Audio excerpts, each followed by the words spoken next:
Assalamualaikum warahmatullahi wabarakatuh. Saya Sofi Cynthia. Kali ini saya akan membahas tentang software. Nah, yang pertama pengertian dari software itu sendiri atau perangkat lunak adalah istilah khusus untuk data yang diformat dan disimpan secara digital, termasuk program komputer, dokumentasinya, dan berbagai informasi yang bisa dibaca dan ditulis oleh komputer. Dengan kata lain, bagian sistem komputer yang tidak berwujud. Nah, ciri-ciri dari software ini yang pertama merupakan perangkat penunjang hardware, lalu dia bersifat open source, freeware, shareware atau komersial. Yang ketiga butuh file installer untuk menginstalnya, dan yang keempat mudah terserang virus komputer.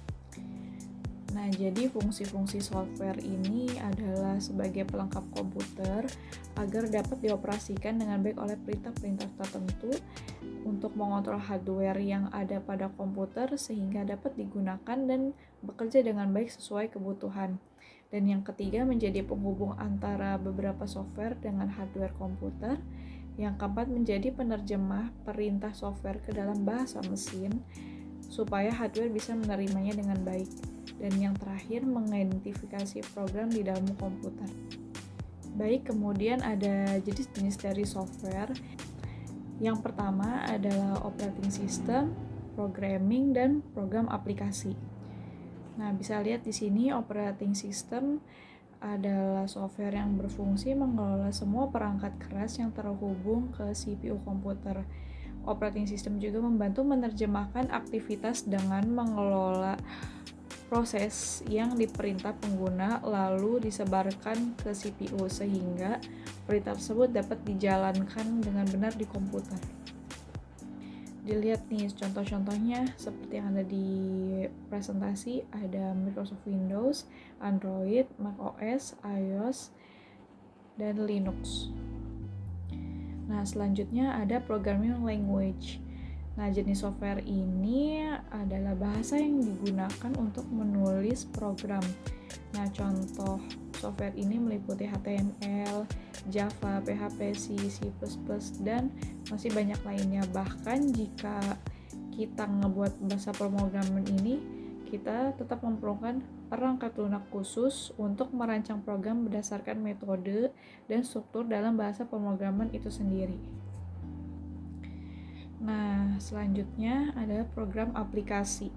Program aplikasi adalah perangkat lunak yang umumnya kita jumpai dalam kegiatan sehari-hari. Nah, perangkat lunak ini bisa berfungsi sesuai tujuan pembuatnya. Contoh aplikasi program aplikasi adalah Microsoft Office Excel untuk aplikasi penyajian data, Office Word, dan MYOB. Nah, kemudian ada nih jenis software berdasarkan distribusinya. Yang pertama ada adware, ada firmware, ada freeware, malware, open source, shareware, dan spyware.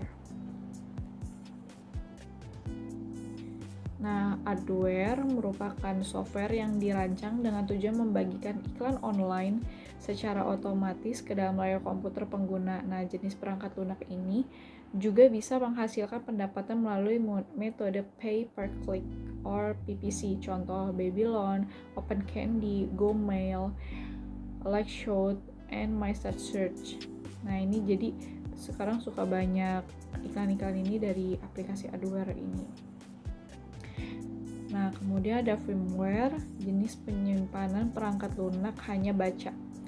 Nah, properti ini tidak dapat diubah, jadi jika kita mengalami masalah fungsional, kita tidak perlu melakukan perubahan atau pengembangan lebih lanjut. Nah, contoh dari firmware ini adalah graphic card, basic input atau output system, BIOS, dan extensible firmware interface. Selanjutnya ada freeware, di mana jenis software ini yang tidak memiliki batasan waktu tertentu. Namun sebagian besar perangkat lunak jenis ini punya fitur yang tidak cukup sempurna untuk digunakan. Nah, contohnya ada Google Chrome, layanan voice over IP, Skype, PDF, Adobe Acrobat. Dari aplikasi software antivirus ada AVG Antivirus, Free Microsoft Security Essential, dan Aviria Free Antivirus. Dan selanjutnya ada malware yang biasanya dianggap berbahaya jika disalahgunakan. Nah, malware dirancang untuk menginfeksi komputer dan merusaknya. Nah, terdapat banyak jenis malware. Salah satunya adalah virus komputer. Contoh-contohnya nih ada virus, worm, trojan horse, bagian besar rootkit, spyware, adware yang terinfekted, serta software-software lain yang berbahaya dan tidak diinginkan oleh pengguna komputer. Selanjutnya ada open source yang kode sumbernya itu bisa dibuka. Nah, kita juga bisa mengubah, meningkatkan, dan mendistribusikannya kembali tanpa harus membayar. Nah, jadi software ini dikembangkan oleh programmer menggunakan suatu bahasa pemrograman khusus. Nah, contohnya ada Linux, Mozilla Firefox, pemutar media VLC, Sugar CRM, VNC, Serverware, dan LibreOffice. Dan kemudian ada shareware. Nah, perangkat lunak ini dapat digunakan secara gratis.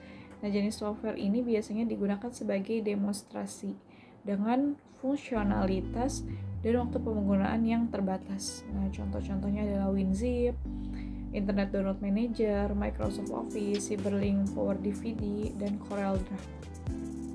Dan yang terakhir ada spyware. Jenis software ini dirancang sebagai mata-mata setiap aktivitas user. Nah, software ini juga sering disalahgunakan untuk melakukan pencurian data komputer. Contohnya keylogger atau sistem monitor, adware, trojan, password theft, browser hijacker, rootkit, dan Pegasus.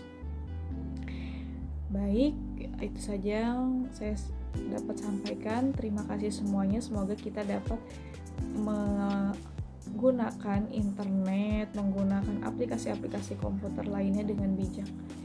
Assalamualaikum warahmatullahi wabarakatuh.